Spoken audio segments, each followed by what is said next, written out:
Hi, thank you for watching Podiatry Practice Mastery.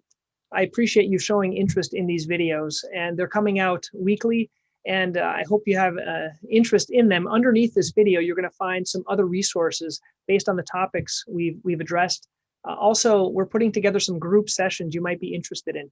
If you want to have more information of kind of developing and being part of a podiatry community where we talk about practice management ideas, I'd love for you to join us at the next one. The information is underneath this video. Thank you so much. Hello and welcome to Healthy Living. I'm Dr. Donald Pelto, and I have Dr. Lorcan O Donaile here from Ireland. How are you doing, Lorcan? Good. How are you, Don? Good to be well. Here. It's nice to have you here. And I've been really impressed lately about your work that you've been doing with helping a lot of podiatrists live healthier and better lives. And I just wanted to kind of get to know you a little bit and ask a few questions about how you got interested in this topic of, I don't know if it's practice management or practice mentorship. Tell me a little bit about yourself.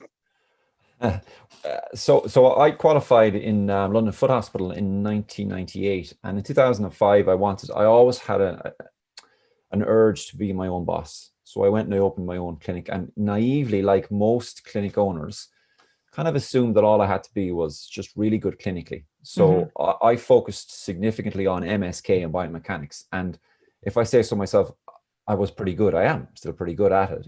And I filled my diary pretty quick, and I couldn't really see any more patients. I was working a lot of hours. And at the end of the week, at the end of the month, at the end of the year, there didn't seem to be a whole lot of money left over. And I didn't have a lavish lifestyle. And I was wondering why. And that's when I started to kind of go, maybe I need to get staff and scale up. Now, I didn't really know the term scale up at that point. So I started to take on staff thinking that more is better. But because I didn't really know what I was doing with that, I made a complete mess of it. And I was probably a really bad, I know I was a really bad boss because I didn't know how to explain my expectations to them. I didn't know how to systemize it and so forth. And it ended up in a situation where I had a visit from what you guys would call the IRS, the revenue, because I couldn't afford to pay my tax, and I couldn't understand because I wasn't spending it on lavish lifestyle or what had happened. And that's when I started to get I made a change. I changed my accountant, and I went and I started to get some mentorship from people who had done what I had done, or not even in the same profession, in different professions. And I had decided I was going to do this properly. And I realized that I needed to be more than just a podiatrist for my family, to deliver a lifestyle for them.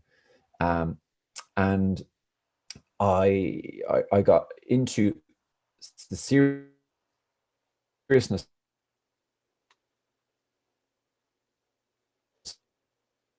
I had a success, and within a short period of time, I had paid off my tax. I had gotten to a situation where my revenue had increased by 500%, my profits by 400%. Even this year, during the COVID, we opened a second clinic, and we were profitable within inside a week. And I wanted to start to help other podiatrists because I would meet people like me, and on the outside, they would seem like everything's great. They've got a big business. They seem quite successful. But when you speak to them privately or they open up to you, you can see that they're crumbling inside. And they were like me. They wanted to just basically run away and have either someone take it all off their plate or run away and do something else. Many a time my wife said to me, well, why don't you go and get a job doing podiatry? And it wasn't well paid enough for us to live or to be able to afford a house. And I swore no. And part of me, Don, is I'm quite stubborn. My wife will tell you, very stubborn. And I would not give in. And I just wanted to, and I worked my way through it. And now I do the same with other people. And I just love it. I love seeing their results, how they're getting on. That's awesome, Morgan. Now, I'm so curious because I did read your book, and on the bottom of this video, we'll put a link that they can get it if people want it. And it was a very inspiring book, but you talk about this mentor, and I guess maybe this mentor that helped you wasn't in the profession of podiatry. Tell me a little bit about that person, if you could. So I've had a few different mentors. Someone wouldn't even have known I exist. So I've had one of the mentors I would have been Paul Wright. He's based in Australia. He's a physiotherapist. I've had mentorship with, for a short period of time, with Paul Goff. He's a physio in the UK. Hmm. I have had Google Ad mentor from Nicola McLennan. She's based in Scotland. I've had mentorship from, I recently am doing mentorship with, this is more for the coaching business, with Amy Porterfield in LA and with Rick Mulready. So I look at everything, not just podiatry, because I think a lot of the problem with our professions is we're quite insular and we only look at other podiatrists. And if we look outside of our profession, there's a lot to be found, and a lot of business insights, business tricks and tips from people who've done it before and made the mistakes before. And I would be a ferocious reader. I would read, I could be reading 3-4 books at once. I listen to Yeah. podcasts, and I think you have to really immerse yourself in it to get the results that you're looking for. There's lots of help out there, and with the beauty now of the internet is, you don't have to be in the same country. You don't have to be in the same time zone to get help. It's absolutely there. Lorcan, I just want to re-emphasize what you mentioned, which I find is so inspiring. So not only do you coach people or mentor people, you're currently getting mentored by people at the same time. Yeah, I would have 3 people that I pay, and I'm in a group to mentor 3 different people. Mm-hmm. And at the same time, I would have other people I would regard as mentors because I listen to their podcasts, I read their books, I subscribe. So it doesn't even mean mentorship doesn't have to be something like I do. It's one-on-one or a group coach. It can still be something, even just listening to something like this is mentorship for people. Yeah. Lorcan, this is something we don't talk about. And if we maybe relate it to our profession, when you're trying to learn something new, initially you can probably go through this better than I can, but initially maybe you read something about it, then you might hear a lecture about it. But then when you actually have someone that's going to show you how to do that technique of pairing calluses or doing an ingrown toenail and then doing it yourself, that's kind of how the difference between you can listen to a podcast, read a book, but actually talking to someone one-on-one, it helps kind of, I think you used a word, it propels your results. I think that's the word you used in your book. Yeah. So what did you try? Did you start using mentors right away, or did you first just read all the books you could and then podcast? You found it's more efficient to get a mentor. So I what I tried to do is I actually didn't get a mentor for about 2.5 years. I read everything, and I didn't for 2 reasons. One is I found it hard to justify to myself the expense of doing so. I think partly that was an excuse. The second reason was I was nervous about opening up to someone else. And what if I spent all this money and it didn't work? And like our patients do that when they come to us, and they're having these conversations before they even come to our clinic. And so I spent 2.5 years trying to implement this myself. And it's in the book, I talk about it in the book. I remember it as well. I remember forever. On a Tuesday night, it was raining, dark here in February, Tuesday night, sitting on the couch, and my wife was talking about something that was on the television. I wasn't listening. And we were about to run out of money. Wow. And I went next door, turned on my laptop, and I sent an email off to the first person I ever started working with to say, can you help me? Realizing that was going to be expensive and that I didn't really have the money, but I would figure it out. And it's the best thing I ever did, because it just, I probably would have been another 8 or 9 years trying to get anywhere like I got in the first 6 months just by getting help. That's awesome. I think that's so inspiring for people to actually get help. I think a lot of us, we work in this little bubble, and I think you expressed it. If we just work harder, longer, and throw more money at it, it'll get better. And a lot of times it won't. And one of the things I think you mentioned, I asked you a few questions before, things that we throw money at, but we really don't see much results are like our websites. And Yes. so let's start with talking a little bit about websites. There's a lot of different brands, a lot of different types. You can throw a lot of money at them. Why don't they make or bring in patients, I guess, or make people money? Okay. So when people are deciding to buy something, and believe it or not, and we don't like to believe this in medicine, is when patients are coming to us, they're making a buying decision. There's a psychology behind buying decisions. Now, when it's a small purchase, let's say you're going out, you're buying a can of Coke, or you're not going to spend a lot of time thinking of that. But when it's a larger decision, financially or commitment-wise. So what I mean by commitment-wise is if a patient comes into us and they need treatment for, say, 3 months, That's a large commitment, because they're not just there for 20 minutes. They have to set a part of their day aside every week, get in their car, drive to see us, get the treatment, go back in their car, go back to work. So it is a large commitment. So there is a psychology behind how people make that decision. Unfortunately, what happens is the vast majority of websites, not just podiatry websites, but I would say all business websites, they're not actually designed with this in mind, that there is a psychology behind people make decisions and why they make decisions. So we should design our website for our patients, but instead what we tend to do is we tend to design a website that's quite pretty, and it's all about us, and this is my degree, this is my qualification, and I care more than the guy next door. And in fairness, the patients don't really care what our qualification is. I mean, they don't ask us too often, do they? Did you get a 2-1 or a first? They just, what's in it for me? Can you fix my foot? So really what a website should be doing is it should be starting there. That would be the main thing I would say. The second thing then is, with regards to websites, is depending on the research you'll read, you get between 2 and 5% of people who land on your website will take action, because the opportunity that we give them when they land on a website normally for us as podiatrists is book an appointment. Correct. Which is, give me your money and then I'll tell you what's going on. Whereas my website and my clients' websites is different. Our website is designed using direct response marketing. So direct response marketing is, come to my website and we will give you information for free. We don't want anything. So you can go on and you can download, it might be a video, it might be an ebook, it might be cheat sheet, whatever, on whatever topic they're looking for. And we do that, and we will ask them to in exchange give us their contact details, and then we will follow up with them. And we will follow up with them. You can do so in an automated way. You can use SMS depending on where you're based. You can use email. You can use phone call, direct mail, and so forth. So stop me if I'm going on too much, but how we do it. You're preaching to the choir. I love this. What we do in my clinic, I'll give you an example.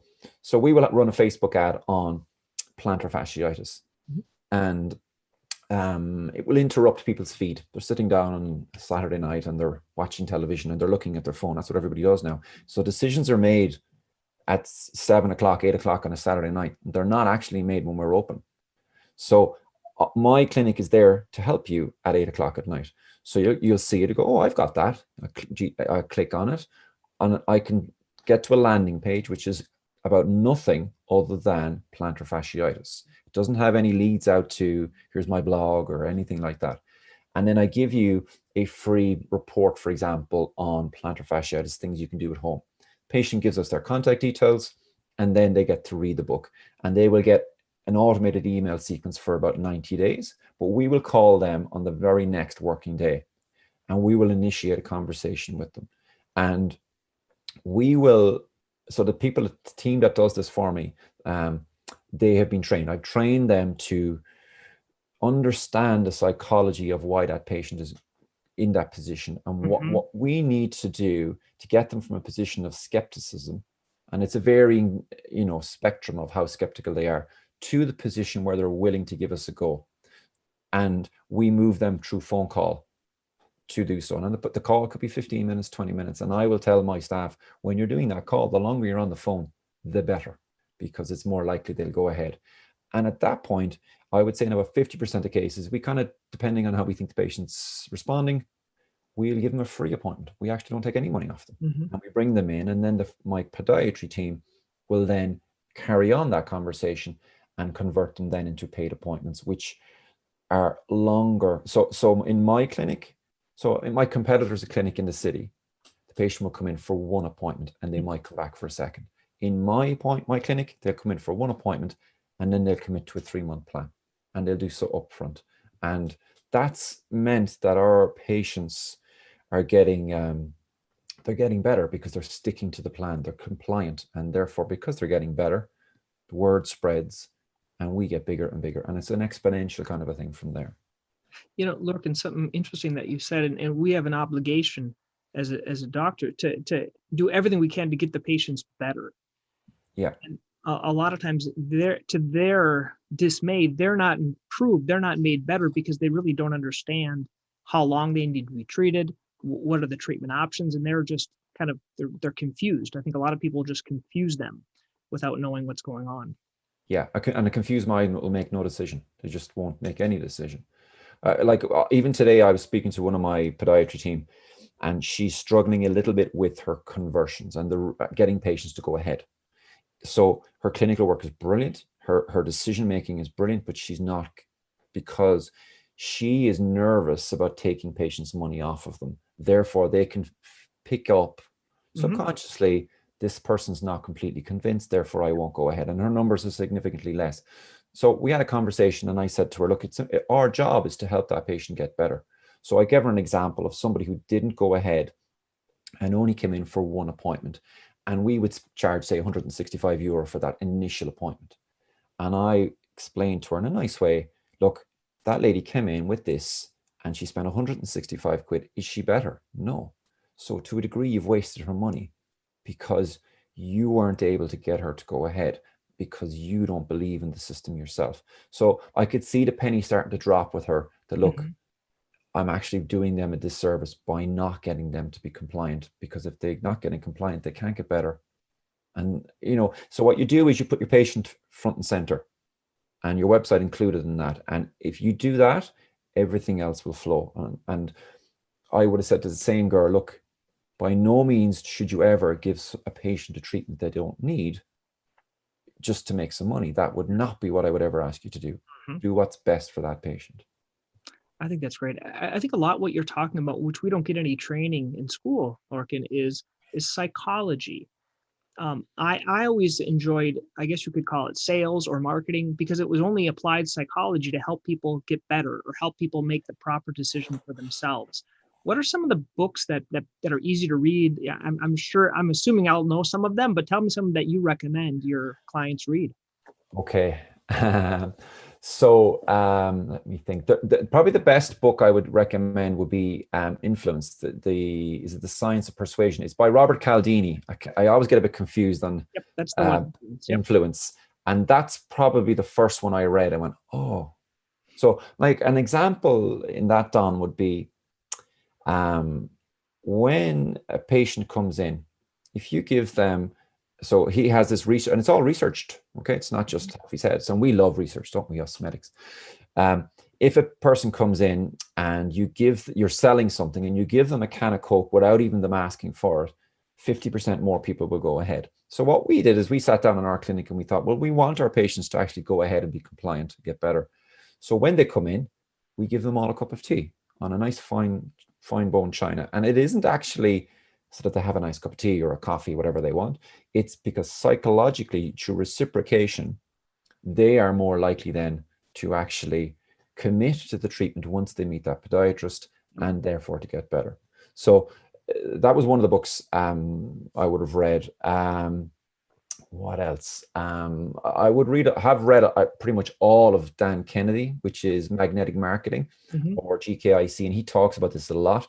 Dan is American, and he'd be quite gruff about it, which for Europeans is a bit, they're kind of like, oh, that's all. But his point is bit to the point, yeah. But at the same time, he's right on message that it's all about psychology of actually persuading that person to go ahead for something that's good for them. This is the absolutely thing. Yeah, you can persuade someone for something that's bad for them, which is unethical, or you can help use these to persuade them for something for good. That's the main difference. And so that's what it comes down to. If someone comes in with a raging ingrown toenail, you have to be able to persuade them to do the procedure for that. If you can't, they're going to leave with their ingrown toenail not any better. That's just a real simple example. But yeah, Robert Cialdini, he says in that book, the difference between influence and manipulation is intent. So if your intent is to manipulate, then there's no one going to stop you. But if your intent is to influence them for their good, then it's the same kind of tools that you can use. That's awesome.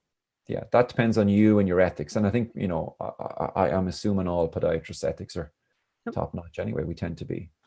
Yeah. In another good book he has, one on time management. He's got a couple of really good techniques for those that are owners, getting rid of the time vampires, I think he calls them. Yeah. Now, let's switch topic. I know we're kind of jumping around, but I'm going to go Sure. by some of the questions you put here, and certainly I'll put all the links to your website there in Ireland and things like that. If people want to see how, I think one good way is doing, it's called swipe files, kind of seeing how Lorcan gives away stuff, see how I give away stuff, so you can see and just kind of follow, take them down that rabbit hole, see what the email sequences look like. That's how you learn how to do this stuff. Yeah, absolutely. And so be- because I knew I was coming on this today, Don, Yeah. I have set up on my website. It's morepracticeprofits.com Mm-hmm. /Don Pelto. Okay. People go there, they get a free PDF copy of my book. I'm not looking for anything. Free copy there from. So it's Thank you. /Don Pelto. Yeah. So thank you. I'll put that link here in the show notes if anyone want to get that. I have the book. I have the PDF. I think you're sending me the book from Ireland. I don't know when it'll come, but to prepare. The postman is a bit busy, isn't he, at the moment? Lorcan, let's talk a little bit about something that no one likes to talk about, and that's prices. Yeah. What happens if you increase the price by 10%, 100%, 200%, 500%? Why should you increase your prices? Okay, so when I talk to my clients about this, coaching clients, I wouldn't say what we don't want to do is do price gouging, where we're just taking money off people. Mm-hmm. If you're going to be, you've got two really ways of doing this. One is you can be the cheapest, and that's a race to the bottom, because someone can always come in and be cheaper. Personally, what I prefer and what I kind of recommend to my clients is that you deliver a premium service and a premium price. So you don't have to be all things to all people. Okay. The kind of patient that I like to have come into my clinic is the kind of patient who appreciates what we do, who is compliant, does what we need him to do, gets better, is thankful, and tells all the other people. And we are appreciative of them. And paradoxically, when you increase your price, you attract those kind of people more, and you repel the kind of people who are simply price shoppers. And price shoppers will be the kind of person who won't really do everything. They'll pick and choose what they want to do, and therefore they won't get better. They're the one that's going to complain to you. So I would tell my staff when they join me, you are allowed to decline or to pick and choose who you treat. Now, when you come out of university, you're told in hospital, certainly over here in Europe where it's free hospital service, that you just, my wife is a nurse, and anybody who comes in the door is treated. And that's a great service to have, but that's not what we do in private practice.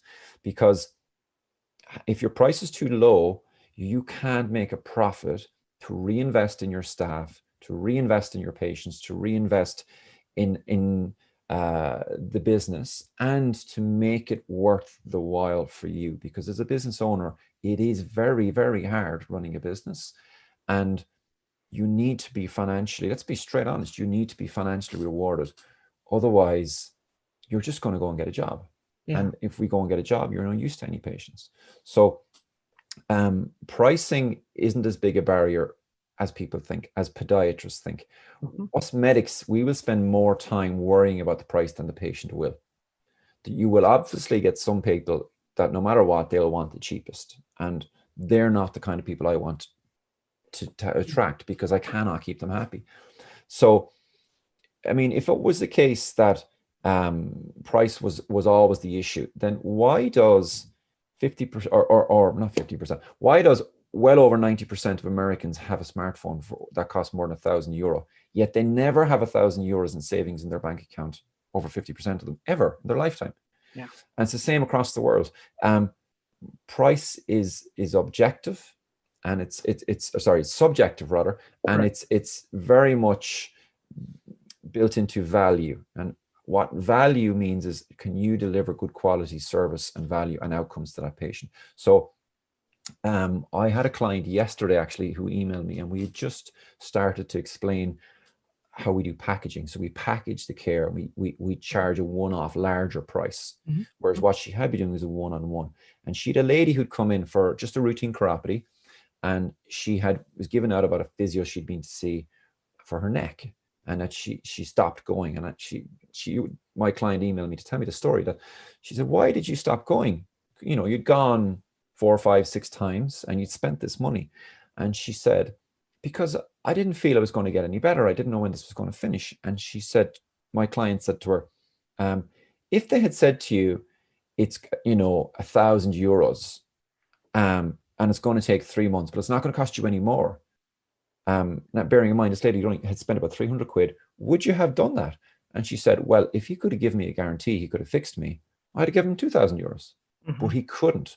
So what had happened is that the physio had tried to keep it as cheap as possible and tried not to get that patient to commit to a larger price because they were worried about the price, whereas the patient was the opposite. The patient just wanted the outcome. They want the outcome. They want the results. Yeah, absolutely.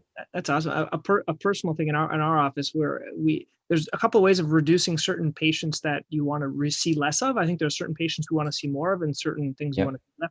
One is reducing accessibility and the other is increasing the price. So we did that for we call it here in the States routine care, which would be a chiropody care probably. Yeah. And the self-pay ones. And I limit it to Fridays and we up the price and it just reduces the amount of that because we want to focus on other things like sports med. I think you similar. So. And I totally understand that there will be medics that won't work in private practice who may be watching this, and they will be of the opinion that medicine should be free. I get that. Okay, I mean, my own wife went back to work during COVID to help nursing, so we do this in our family. So what we do in our clinic is we give back to our community. So what we would do is we give sponsorship to local good organizations. Yeah. We close our clinic every month for one day and we treat the homeless for free. And so you can, if you bring in, if you make a proper profit, you can put that back into the patients you're treating. You can put that back into your staffing, training and so forth. And you can put it back into your community. You don't have to make a big thing about it. We don't tell anyone, really. We don't really advertise that we're doing this for the homeless. We do it because we always said, myself and my wife said, look, we were broke for long enough that when we get back, we will look after others that can't look after themselves. So that's what we do. So if you feel bad about putting your price up, then you can always help others in other ways. That's awesome. Well, Lorcan, we're going to come to one last question here before we finish up. What are the two biggest mistakes that you find that when you're talking to clinic owners, podiatrists, private practice owners, that they make in their practice and kind of some solutions for those or at least some guidance? Okay. And I've done these. So anything I've said, I've done it myself. I've made every mistake. So the first one is thinking that clinical, good quality clinical care is enough. Good quality clinical care is a given. It should be. You need your quality, your customer, your actual product needs to be premium to have a premium service.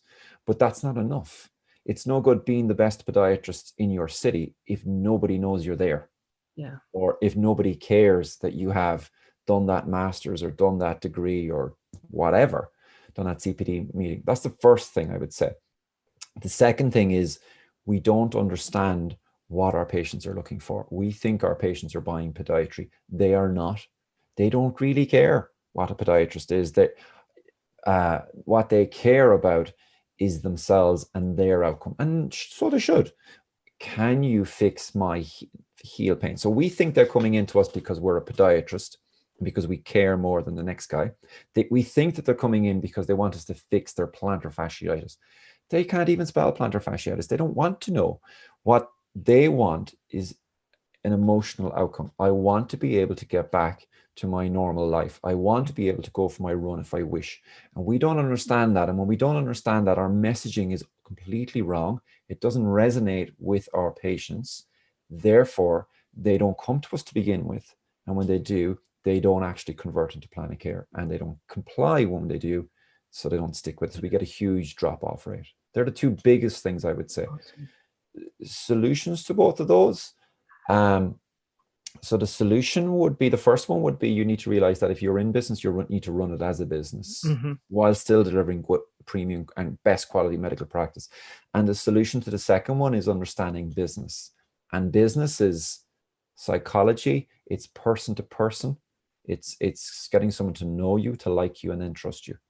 And there's help out there for all of these things. That's awesome, Lorcan. Well, I had a great time talking to you today. Maybe we can do this again. If people want to learn more about you, I know we'll put a link here on the bottom of the show notes, but if you want to tell everyone what's your website where they can learn more about you. Sure. The website is morepracticeprofits.com. And like I said, if they just do morepracticeprofits.com/Don Pelto, they can have a free copy of the book. I also have a podiatry business podcast on iTunes. It's called The Podiatry Business Podcast. I spent ages coming up with that name. I couldn't believe that no one had taken it. Well, very good. Hey, thank you so much for your time, and we'll talk to you next time. All right. Thanks, Don.